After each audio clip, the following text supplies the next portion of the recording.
Howdy, welcome to the video. This animation that's running right here is very similar to one that I put up on some of the Facebook groups. Got some positive response, and some people were curious to know how I did it, how I did the animation, and how I did the shader. If you're interested in the shader and you already know how to do that kind of animation, I'm going to put in the description a timestamp so you can just click right to that part. Throw a modifier on this here thing, subdivision surface, and I'll turn it up a bit. Frame. Okay, leave it on wireframe for now and turn off optimal display so we can see what's going on. Okay, now I've got that. Now what I want to do is deform it, so what I put in is a displace modifier, and I'm going to make it clouds. And I'm going to make it 1.25. You can obviously slide this around, make it any size you like, but this is the one I tend to like. And I think I used a depth of 1. So we do 1, and we change this to hard. And that is the shape. So if we look at it this way, it looks like this, and I obviously shade smooth, and there it is. That's the shape. To animate the shape, you come back here. I'm going to add in an empty. Then I'm going to go into that modifier, displace, and change it from local to object. The object is the empty. I could just pick it off the list. Now, if that empty moves, watch the shape. If the empty moves, shape moves. And that's it. That's all there is. So the way I animate it in a loop is by throwing in a curve. And, oh, by the way, screencast does not work on here, or I would be using it. If you don't know how to do what I'm doing, just ask. I'm using a lot of hotkeys, and I'm not bothering to mention them. The empty, then go to this tab here, which is Object Constraint Properties, and add Follow Path. And then from this menu, choose the circle. You can see the thing jumps to the circle right away. Then if I hit Animate Path,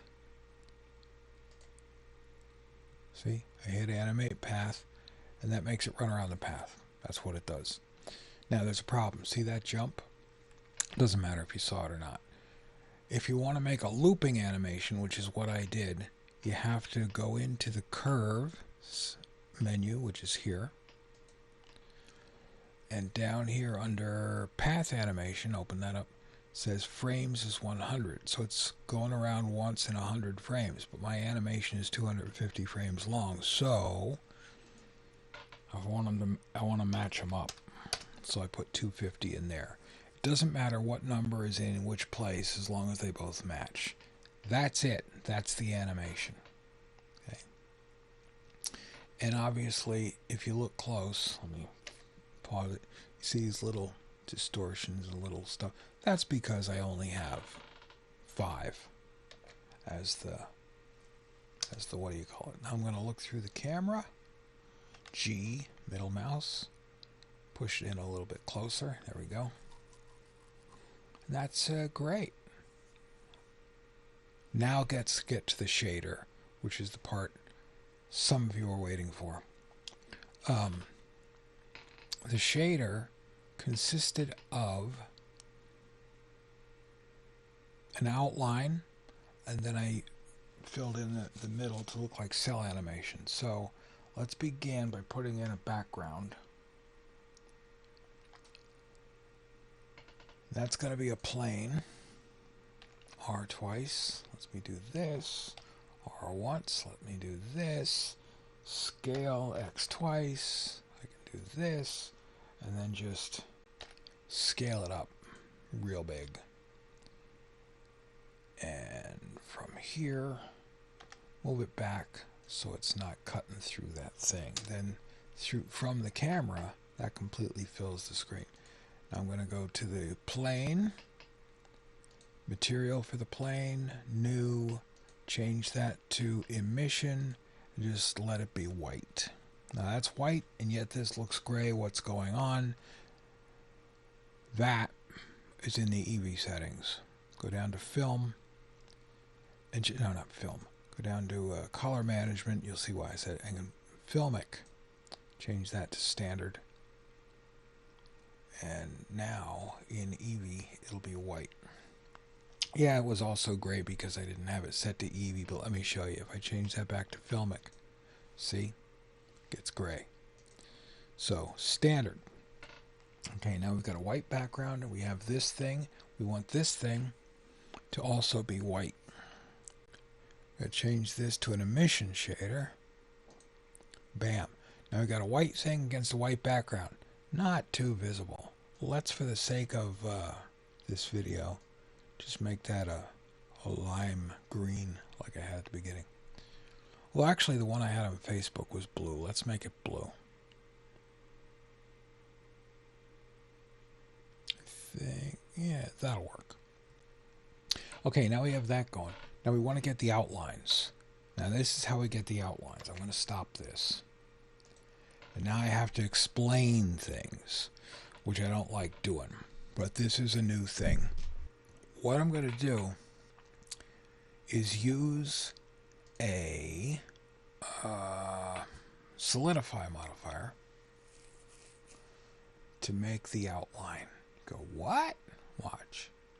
Okay, now as you can see, let me futz with this. See?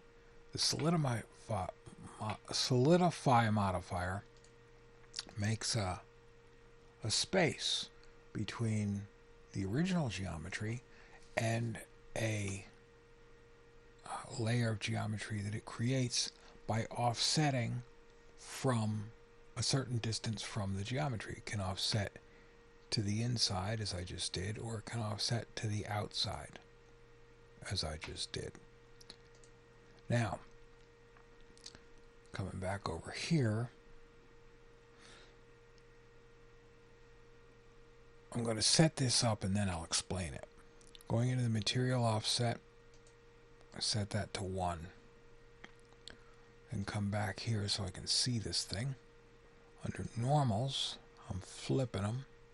And now let's get back to this object. I'm on the object. Just add a new material.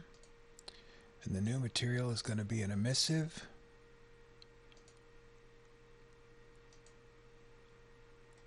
Black.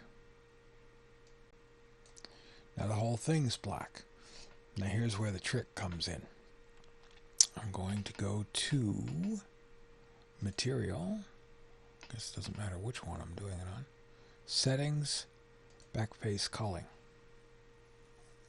You go, what? There it is. That's it. The way it works is a little hard to explain, but basically, backface culling does not take away the vertices, the faces that are in the back.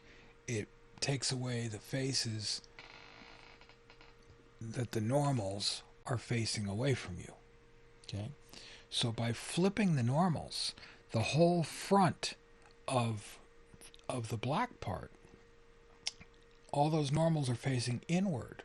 So it takes those away. So you see the ones in the back that are facing toward me. And inside that, you see the original shape, because the ones in the front are facing away from you. The ones in the front are facing toward you. So it leaves those there. End result is you get what looks like an outline, when in fact it's just the inside of a shell made from the solidify modifier. Now let's do the other little cell thing. I'm going to do that with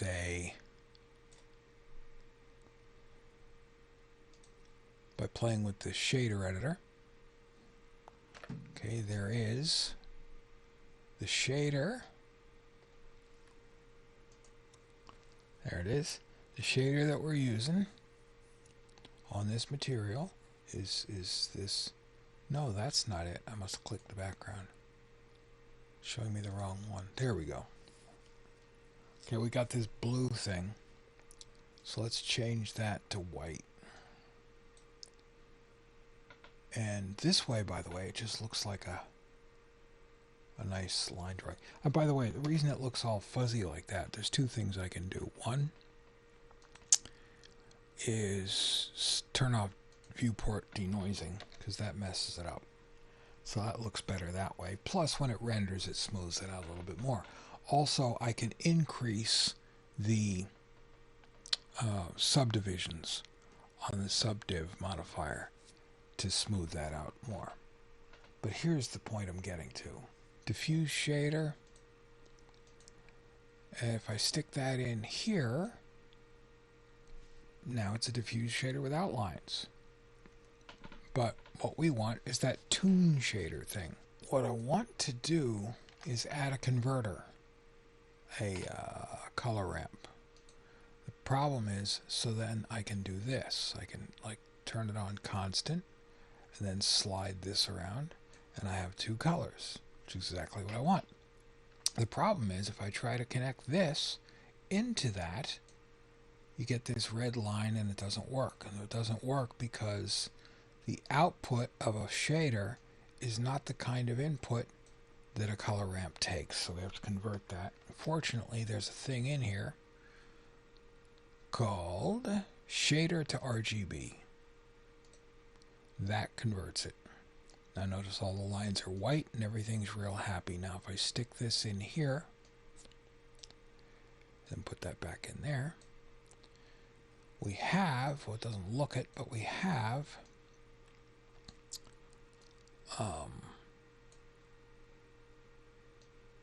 there, that, which is cool if that's the look you're going for. Now what I want to do is set this at 0.5. This is the way to adjust it for maximum whatchamacallit. And then I want to move the light. So the way I'm going to do this is first pull out and look at what, see where the light is. Oh, and this is also set on the wrong thing anyway. I got to fix that. But first, let me put the light about where I think it ought to be.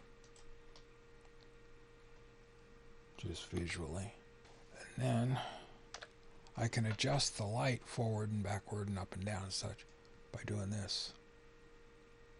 And I'm adjusting the light position to get it where I want it.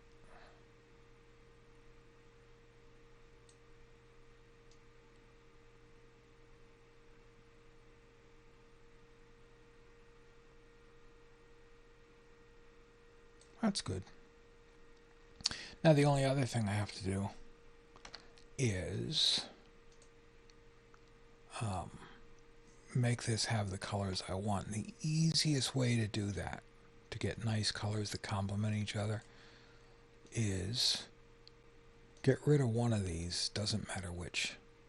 Set this one to the color I want,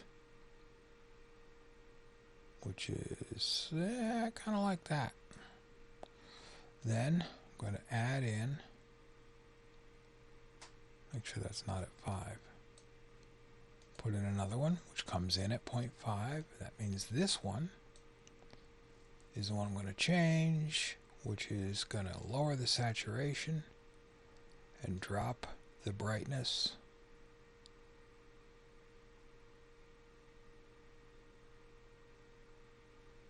Thus.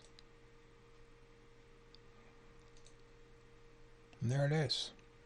That thing at the beginning, just real briefly, that was done with a mirror modifier. There's nothing magic there. You just select the thing and throw in a mirror modifier. And then it looks like that. There is one thing I did though. Let me take a look at it. X. Yeah, bisect. And the reason it looks so lumpy is because of what I said before. Find my displace. Change that to 0. There you go. And then if I want it to be super, super smooth, I just knock these down because I don't want to blow it out when I add one, which I'm going to do. Duplicate, and now they multiply together. So I want this one to be 3, this one to be 3. Does that mean they're 6 or they're 9? The answer is, that's a good question. And there it is. Very smooth looking. So I'm just going to let this run through a few frames. Yeah. So that's it. That's pretty much all there is to it. I'm going to be doing another video where I show a lot more stuff, a lot more ways of playing with the shader, because the shader is the important part, not the animation. So if you like this, subscribe, ring the bell, do all that stuff. Specifically, look for BlenderDharma. That's my new channel.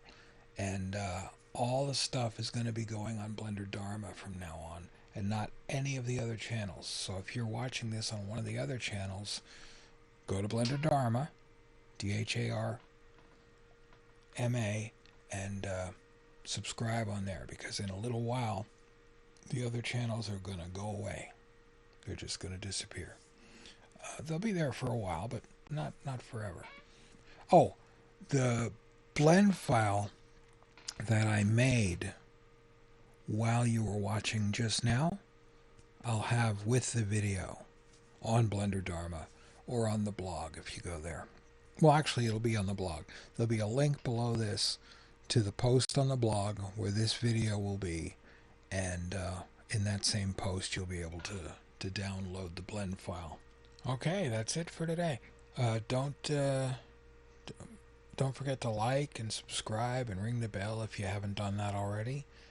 Make sure you go to BlenderDharma, the blog, and the YouTube channel, and like it there, because if you're seeing this on any other channel, those are going to go away, and it's only going to be BlenderDharma in a little while. Other than that, hope you liked it. I'll see you in the next one.